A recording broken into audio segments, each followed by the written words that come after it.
En los archivos de un deteriorado tribunal de Massachusetts, enterrada bajo décadas de documentos olvidados, yace una fotografía que nunca debió haberse tomado. Dos niños vestidos con sus mejores ropas posaron solemnemente junto a lo que parecía ser su hermano dormido.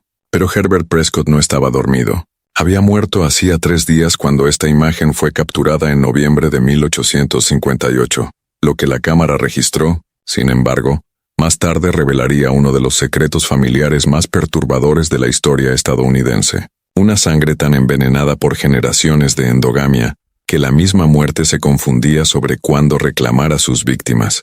La familia Prescott llegó al condado de Salem, Massachusetts, en 1679, como parte de la ola de colonos ingleses que buscaban nuevas oportunidades en el Nuevo Mundo. Pero, a diferencia de otras familias que se dispersaron por la frontera en expansión, los Prescott permanecieron aislados, agrupados en un valle remoto que los lugareños comenzaron a llamar Prescott Hollow. Lo que comenzó como una unidad familiar estrecha, lentamente se transformó en algo mucho más siniestro con el paso de las generaciones. Para la década de 1850, el árbol genealógico se había vuelto tan enredado que las ramas parecían crecer sobre sí mismas. Los registros de matrimonio del periodo revelan un patrón inquietante. Prescotts casándose con otros Prescotts, primos con primos, tíos tomando a sus sobrinas como esposas. El registro de la iglesia local, conservado en la Sociedad Histórica de Salem, documenta al menos 14 matrimonios entre parientes directos, en un lapso de apenas 60 años. Cuando clérigos visitantes cuestionaban estas uniones, el patriarca de la familia, Jeremiah Prescott, simplemente respondía que la sangre Prescott debía permanecer pura. El costo físico de este aislamiento genético se hizo cada vez más evidente con cada generación. Niños nacían con dedos palmeados, extremidades deformes y mentes que nunca se desarrollaban por completo. El cementerio familiar, oculto en lo profundo de sus bosques privados, contiene docenas de pequeñas tumbas que marcan a niños que vivieron solo días o semanas. Aquellos que sobrevivían hasta la edad adulta a menudo mostraban rasgos peculiares, una palidez inusual en la piel, ojos que parecían demasiado grandes para sus rostros y una tendencia hacia lo que la familia llamaba la enfermedad del sueño. Herbert Prescott, nacido en 1842, era considerado uno de los afortunados. A diferencia de sus hermanos menores que murieron en la infancia, o de su prima Marta, que pasaba los días meciéndose en una silla y hablando con compañeros invisibles, Herbert parecía normal. Era inteligente, articulado y no mostraba señales evidentes del daño genético que había plagado su linaje. Su hermano menor, George, 9 años menor que él, veía en Herbert tanto a un protector como a una figura paterna, especialmente después de que sus padres sucumbieran a lo que el médico de la familia diplomáticamente denominó consumo de la sangre. Pero la maldición de los Prescott corría más profundo que las deformidades visibles o la incapacidad mental. Algo en su corrompida sangre había comenzado a afectar la misma esencia de la vida, la frontera entre la existencia y la muerte. Herbert se convertiría en el primer caso documentado de lo que los genetistas modernos ahora reconocen como una rara condición hereditaria que puede causar estados catalépticos tan profundos que imitan la muerte misma. La endogamia no solo había debilitado sus cuerpos, había creado una anomalía genética que atraparía a Herbert entre la vida y la muerte de la forma más horrenda imaginable. Noviembre de 1858. Trajo un invierno temprano a Prescott Hollow, y con él una sensación de presagio que parecía asentarse sobre la aislada granja como un sudario funerario. Herbert, con 16 años y cargando responsabilidades muy por encima de su edad, llevaba semanas experimentando extraños episodios. De repente se congelaba en medio de una conversación, con la mirada perdida en la nada y una respiración tan superficial que apenas resultaba perceptible. Estos episodios, que la familia había aprendido a llamar los tiempos de silencio de Herbert, podían durar desde minutos hasta horas. George, con apenas 9 años pero ya consciente de los oscuros secretos familiares, había comenzado a llevar un rudimentario diario sobre la condición de su hermano. Con escritura infantil, documentaba las ausencias cada vez más frecuentes de Herbert. Herbert volvió a quedarse callado hoy durante el desayuno. Conté hasta 300 antes de que parpadeara. Su piel estaba fría como las piedras del pozo. El niño había desarrollado el ritual de sostener un pequeño espejo bajo la nariz de Herbert durante estos episodios, observando desesperadamente si algún soplo de aliento empañaba el cristal. El médico local, el Dr. Nathaniel Blackwood, llevaba más de 2 décadas tratando a la familia Prescott. Conocía sus peculiaridades y la necesidad de discreción en torno a su condición. Sus diarios médicos, descubiertos en 1923, durante la demolición de su consulta, contienen observaciones detalladas de las afecciones hereditarias de la familia. Sobre Herbert escribió: «El muchacho presenta episodios de catalepsia profunda que parecen aumentar tanto en frecuencia como en duración. Temo que su linaje haya producido algo sin precedentes en la literatura médica». En la mañana del 14 de noviembre, Herbert parecía de mejor ánimo que en semanas. Ayudó a George con las tareas matutinas, compartió historias en el desayuno e incluso consiguió reírse con uno de los chistes de su hermano menor. Pero a medida que avanzaba la tarde, una familiar vidriosidad se apoderó de sus ojos. George notó primero cómo los movimientos de Herbert se volvían mecánicos, como si caminara dormido por su rutina diaria. Al anochecer, Herbert se retiró a su habitación quejándose de agotamiento. George le llevó la cena en una bandeja, notando cómo las manos de su hermano temblaban mientras comía. «Me siento extraño esta noche, George», confesó Herbert, con la voz apenas audible, como si me estuviera observando a mí mismo desde muy lejos.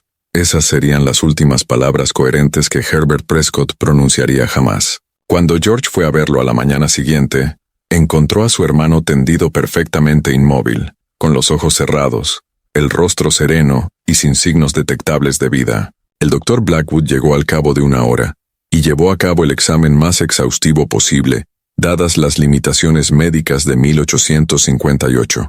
Revisó la respiración con espejos y plumas, buscó el pulso en varios puntos e incluso pinchó la piel de Herbert con agujas, sin obtener respuesta alguna. Tras casi 3 horas de pruebas declaró muerto a Herbert Prescott, aunque sus notas privadas revelan una gran inquietud.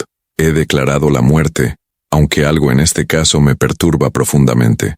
El cuerpo no muestra ninguno de los signos habituales de descomposición, y hay una cualidad en su quietud que parece expectante». 3 días después de la supuesta muerte de Herbert, la familia organizó lo que se convertiría en una de las fotografías más inquietantes de la historia estadounidense. La fotografía post-mortem era común en la década de 1850, especialmente entre familias que habían perdido a miembros jóvenes.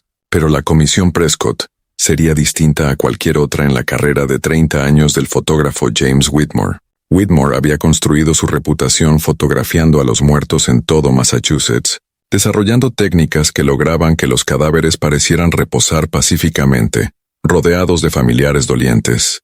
Había visto la muerte en todas sus formas, repentina, prolongada, violenta, tranquila. Pero cuando llegó a la casa familiar aquella gris mañana de noviembre, sintió que algo estaba fundamentalmente mal en la escena que se le pedía capturar. Herbert había sido colocado en la lujosa silla del salón, vestido con su mejor traje, con sus hermanos menores, George y Thomas, dispuestos a su lado. La familia había solicitado lo que llamaban un retrato de recuerdo, una última imagen para preservar la memoria de Herbert. Pero cuando Whitmore preparaba su equipo, ajustando las pesadas placas de vidrio y calculando los tiempos de exposición, notó detalles que desafiaban su comprensión de la muerte.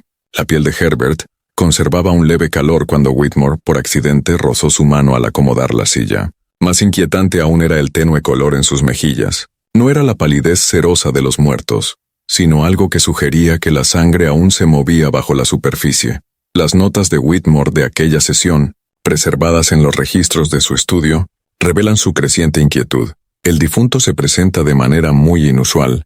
He fotografiado a cientos de cadáveres, y nunca me he encontrado con uno que pareciera tan presente. Varias veces durante la larga exposición, juraría haber detectado el más leve movimiento de su pecho. El joven George parecía casi histérico durante la sesión, lanzando constantes miradas nerviosas a Herbert, como si esperara que se sentara de repente y hablara. Su comportamiento fue tan errático que Whitmore estuvo a punto de cancelar la sesión por completo. «El niño sigue susurrando a su hermano», escribió Whitmore, como si mantuviera una conversación con el muerto. Extremadamente perturbador. Lo que Whitmore no podía saber era que George había estado experimentando sueños vívidos desde la aparente muerte de Herbert, sueños en los que su hermano le llamaba, suplicándole ayuda, describiendo una terrible oscuridad en la que no podía moverse ni hablar, pero en la que permanecía aterradoramente consciente. El proceso fotográfico de 1858 requería que los sujetos permanecieran perfectamente inmóviles durante varios minutos mientras la imagen se capturaba en placas de vidrio. Los vivos a menudo luchaban con esta exigencia, moviéndose ligeramente y desenfocando la imagen final. Los muertos naturalmente no planteaban ese problema, pero mientras Whitmore trabajaba, notó algo que lo perseguiría por el resto de su vida. La posición de Herbert había cambiado ligeramente entre exposiciones. Era sutil, casi imperceptible, pero el ojo entrenado de Whitmore captó la diferencia. En la primera toma de prueba, las manos de Herbert estaban cruzadas ordenadamente sobre el pecho. En la segunda imagen final, sus dedos se habían curvado levemente, como si intentaran aferrarse a algo. Cuando Whitmore mencionó esto al Dr. Blackwood, el médico lo desestimó como un simple acomodo post-mortem del cuerpo. Pero en privado, ambos compartían la misma terrible sospecha, que Herbert Prescott podría no estar tan muerto como lo habían declarado. La fotografía final se convertiría, más tarde, en evidencia de uno de los casos más inquietantes de entierro prematuro en la historia médica estadounidense. Pero en 1858 no era más que un memorial para un muchacho cuyo linaje maldito había creado algo sin precedentes en los anales de la medicina. Herbert Prescott fue enterrado el 18 de noviembre de 1858, 4 días después de su aparente muerte, en el cementerio familiar oculto en los oscuros bosques detrás de la finca. El retraso fue más largo de lo habitual para la época, supuestamente debido al tiempo requerido para preparar el elaborado ataúd de roble que la familia había encargado a un artesano de Salem.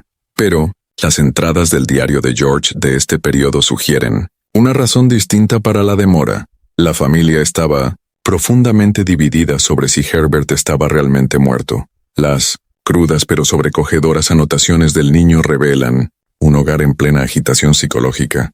El tío Silas dice que Herbert luce demasiado bien para estar muerto. La tía Prudence sigue revisando su espejo en busca de nubes de aliento. Le pregunté al Dr. Blackwood por qué las uñas de Herbert siguen creciendo y me dijo que no hiciera tales preguntas. El conocimiento médico moderno explica que el crecimiento aparente de uñas y cabello puede continuar durante días tras la muerte, pero en 1858, tales fenómenos solo aumentaban el creciente temor de la familia. El entierro en sí fue un acto pequeño, al que asistieron solo los familiares más cercanos y el Dr. Blackwood.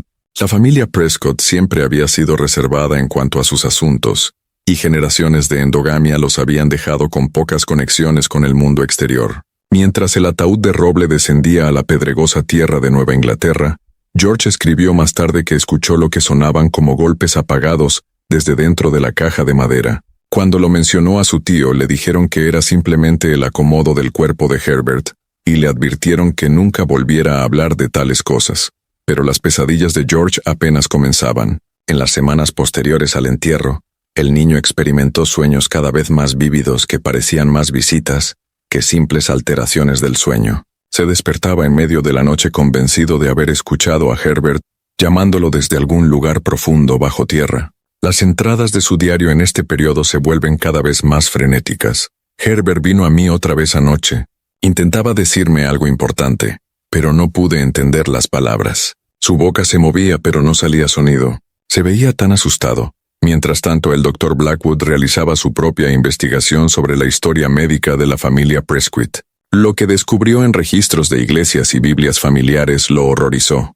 Un legado genético tan comprometido por la endogamia que había producido condiciones nunca antes vistas en la literatura médica. Su correspondencia privada con colegas de la Facultad de Medicina de Harvard revela su creciente certeza de que la familia portaba rasgos hereditarios capaces de provocar estados de animación suspendida indistinguibles de la muerte con los métodos de diagnóstico de la época. La comunidad local comenzó a murmurar sobre sucesos extraños en Prescott Hollow. Los animales de granja se negaban a pastar en los campos cercanos al cementerio familiar. Viajantes reportaban escuchar gritos que parecían venir desde bajo la tierra, aunque los atribuían al viento entre los árboles. Más inquietante aún, varios residentes afirmaban haber visto una figura que coincidía con la descripción de Herbert caminando por los bosques de noche, siempre en dirección al cementerio. siempre desapareciendo cuando alguien intentaba acercarse.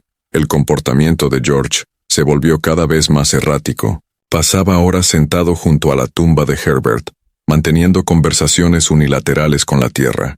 Los familiares lo encontraron allí una mañana, con las manos ensangrentadas de tanto escarbar en el suelo helado, insistiendo en que podía escuchar a su hermano arañando la tapa del ataúd desde abajo. Cuando el doctor Blackwood examinó al niño, anotó síntomas de un severo trauma psicológico, pero también se preguntó si George podría estar experimentando alguna forma de conexión psíquica con su hermano enterrado, un fenómeno que más tarde se documentaría en casos que involucraban a gemelos y otros parientes cercanos genéticamente. Para la primavera de 1859, la condición de George Prescott había deteriorado tanto que el doctor Blackwood temía por la cordura del niño. El pequeño había dejado de comer, apenas dormía y pasaba la mayor parte de sus horas describiendo conversaciones detalladas con su hermano muerto. Pero fueron las descripciones cada vez más específicas de las supuestas experiencias subterráneas de Herbert las que, finalmente convencieron al doctor de tomar una acción drástica. Herbert dice que la caja de madera se está haciendo más pequeña, contó George al doctor Blackwood durante una de sus sesiones. Dice que tiene los dedos sangrando de tanto intentar empujar la tapa. Dice que a veces puede escucharnos hablar, especialmente cuando llueve y el agua se filtra hacia abajo. Estas no eran las vagas fantasías de un niño en duelo. Contenían detalles sobre la construcción de ataúdes y prácticas funerarias que ningún niño de 9 años debería haber conocido. El doctor Blackwood tomó la decisión sin precedentes de recomendar la exhumación. La familia inicialmente se resistió, pero el deteriorado estado mental de George y las persistentes preocupaciones del médico sobre las inusuales circunstancias de la muerte de Herbert finalmente los convencieron. El 3 de mayo de 1859, casi 6 meses después del entierro, un pequeño grupo compuesto por el doctor Blackwood, 2 jornaleros locales y varios miembros de la familia, se reunió junto a la tumba de Herbert con palas y linternas. Lo que descubrieron cuando por fin desenterraron y abrieron el ataúd perseguiría a cada testigo por el resto de sus vidas. El informe oficial del doctor Blackwood, conservado en los archivos de la Sociedad Médica de Massachusetts, describe la escena en términos clínicos que apenas contenían el horror de lo hallado. El difunto había recuperado claramente la conciencia tras el entierro. La evidencia de la desesperada lucha era inmediata. El interior de la tapa del ataúd estaba marcado con profundos arañazos, hechos claramente por uñas humanas. Astillas de madera se encontraron incrustadas bajo lo que quedaba de las uñas de Herbert, y sus manos estaban posicionadas sobre su cabeza, presionando contra la tapa en un último e inútil intento de escapar. Pero quizás lo más aterrador de todo fue la posición de Herbert dentro del ataúd. Había sido enterrado tendido pacíficamente de espaldas, con los brazos cruzados sobre el pecho. Cuando se abrió el féretro, su cuerpo estaba contorsionado, con las rodillas dobladas hacia arriba, la cabeza girada hacia un lado, y los brazos extendidos hacia arriba como si hubiera estado golpeando la barrera de madera sobre él. La tela de su traje funerario estaba rasgada en varios lugares, consistente con violentos movimientos de agitación. Lo más perturbador de todo, la boca de Herbert estaba abierta en lo que parecía un grito silencioso, y sus ojos, que habían sido cerrados suavemente al enterrarlo, estaban bien abiertos con una expresión de absoluto terror. El doctor Blackwood señaló en su informe que el cuerpo mostraba claros signos de asfixia, no la tranquila muerte natural que se había diagnosticado originalmente. La reacción de George ante estos hallazgos fue inmediata y sorprendente. En lugar de la histeria que los adultos esperaban, el niño se volvió perfectamente sereno por primera vez en meses. «Ya no me llama más», dijo simplemente, mirando fijamente los restos contorsionados de su hermano. «Por fin está en silencio». Las pesadillas del niño cesaron inmediatamente tras la exhumación, pero nunca se recuperaría por completo del trauma psicológico de haber escuchado, sin saberlo, la lucha subterránea de su hermano. Durante 6 meses, la investigación del Dr. Blackwood reveló que Herbert probablemente recuperó la conciencia pocas horas después de ser enterrado. Los arañazos en la tapa del ataúd sugerían que había luchado por su libertad durante días, posiblemente incluso semanas, antes de sucumbir finalmente a la asfixia y la deshidratación. La terrible conciencia de haber condenado a un muchacho vivo a una de las muertes más horribles imaginables llevó a 2 de los familiares presentes en la exhumación a quitarse la vida en el transcurso del año siguiente. El caso de Herbert Prescott obligó al Dr. Blackwood a enfrentarse a una realidad médica que desafiaba todo lo que creía saber sobre la muerte misma. Sus posteriores investigaciones sobre la historia genética de la familia revelaron un patrón de endogamia tan extenso que prácticamente había creado una nueva forma de catalepsia hereditaria, una condición en la que la víctima podía entrar en estados de animación suspendida tan profundos que parecía clínicamente muerta según los estándares diagnósticos de la década de 1850. Trabajando con colegas de la Facultad de Medicina de Harvard, el Dr. Blackwood rastreó el linaje de los Prescott hasta sus orígenes en el condado de Salem. Lo que descubrió fue un árbol genealógico tan retorcido por generaciones de matrimonios entre primos que el acervo genético se había vuelto catastróficamente reducido. El patriarca original, Jeremiah Prescott, se había casado con su propia sobrina en 1695. Sus hijos se casaron entre sí y con sus primos, creando un patrón de aislamiento genético que continuó durante más de 160 años. Las consecuencias médicas de esta endogamia se habían manifestado de diversas formas a lo largo de las generaciones: nacimientos muertos, deficiencia mental, deformidades físicas y condiciones neurológicas inusuales. Pero Herbert representaba algo sin precedentes, una anomalía genética capaz de provocar estados catalépticos indistinguibles de la muerte. Las investigaciones del Dr. Blackwood revelaron que al menos otros 3 miembros de la familia Prescott, en el siglo anterior, habían sido enterrados tras muertes súbitas y sospechosas sin causa aparente. En su trabajo fundamental presentado a la Asociación Médica de Nueva Inglaterra en 1860, Blackwood describió lo que denominó síndrome Prescott, una condición hereditaria que podía inducir a las víctimas a estados de inconsciencia tan profundos que la respiración y el pulso se volvían prácticamente indetectables.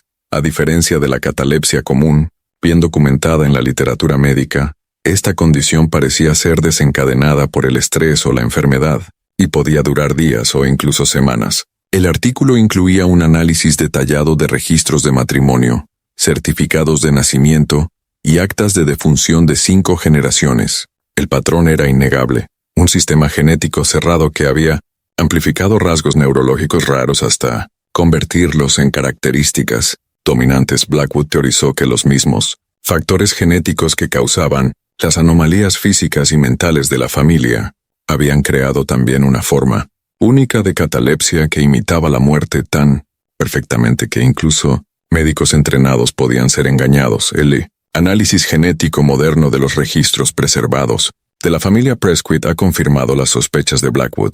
La familia portaba múltiples genes recesivos que, al combinarse por la endogamia, podían producir una rara condición neurológica que afectaba al sistema nervioso autónomo. Esta condición podía hacer que la respiración y el ritmo cardíaco descendieran hasta niveles casi imperceptibles, mientras se mantenía la función cerebral básica, atrapando esencialmente a la víctima en un estado consciente pero paralizado. Lo que hace particularmente trágico el caso de Herbert Prescott es que esta condición no era necesariamente fatal. Con la intervención médica adecuada, principalmente garantizando la respiración y la nutrición, las víctimas podían recuperarse por completo de los episodios catalépticos. Pero en 1858, enterrado a 6 pies de profundidad en un ataúd hermético, Herbert no tuvo ninguna posibilidad de sobrevivir al recuperar la conciencia. No murió por su condición genética, sino por la ignorancia médica de su época.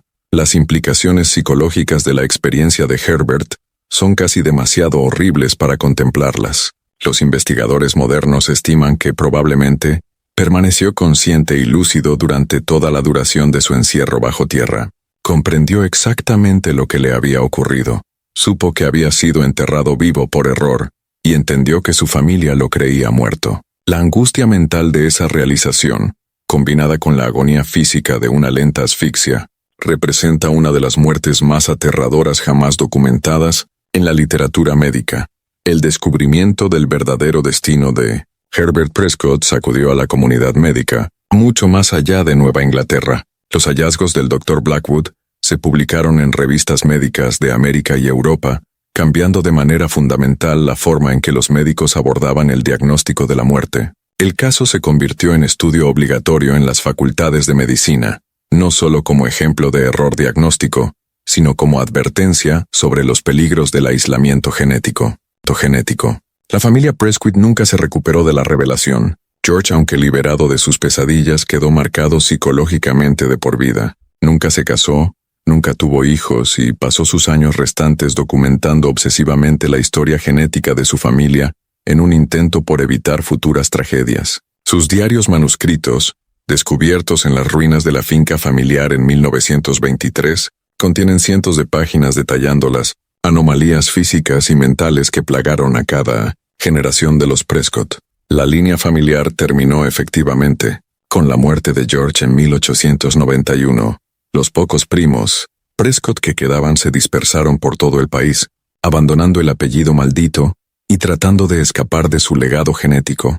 La finca en Prescott Hollow fue abandonada y eventualmente reclamada por la naturaleza de Massachusetts, aunque durante décadas los lugareños reportaron fenómenos extraños en la zona, sonidos inexplicables provenientes del cementerio familiar, apariciones de figuras moviéndose entre las tumbas cubiertas de maleza y una persistente sensación de inquietud que parecía impregnar la misma tierra. La fotografía post-mortem de Herbert y sus hermanos se convirtió en una de las imágenes más estudiadas en la historia de la medicina forense. Cuando fue examinada con técnicas modernas de realce fotográfico, los expertos identificaron sutiles signos de que Herbert estaba, de hecho, vivo cuando fue tomada. La ligera tensión alrededor de sus ojos, el color apenas perceptible en su piel y, más inquietante aún, evidencia de tensión muscular imposible en un verdadero cadáver.